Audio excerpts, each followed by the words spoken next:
Oh hey, didn't see you there. Welcome to this edition of Share, Learn, Adventure, where we're going to go back to our duck goose count, which we've been keeping pretty well for the last month.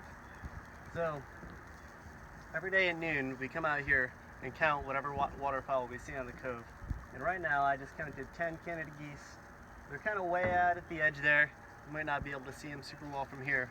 But since we've been keeping this for the last month, it's interesting to look back and see how the waterfowl on the cove have changed since early April.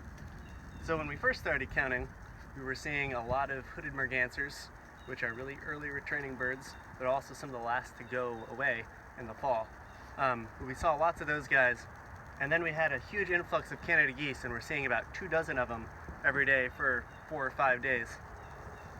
After that, the Canada geese kind of stuck around, and then we started seeing ringneck ducks move in, as well as common mergansers.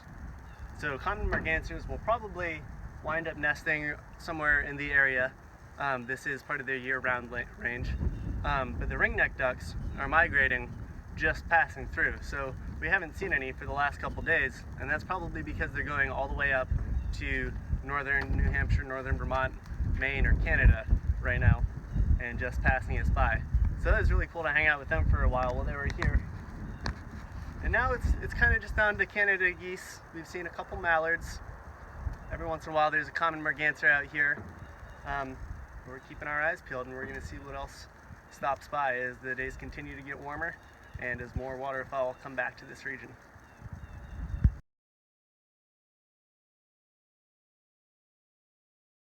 There's a bunch of geese out on the cove today, but they're all so far away.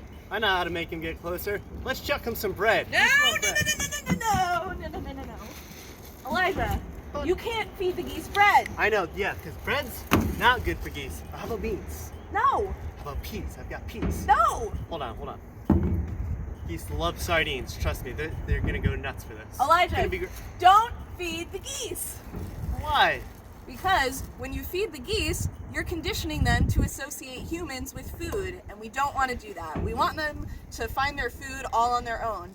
Plus, even though you might be using something that's healthy for the geese, it could add extra nutrients into the water, and that is no good for the geese, or any creature. Well, that makes sense. Yeah. I buy it. This is Share, Learn, Adventure, and remember, Don't feed the wildlife.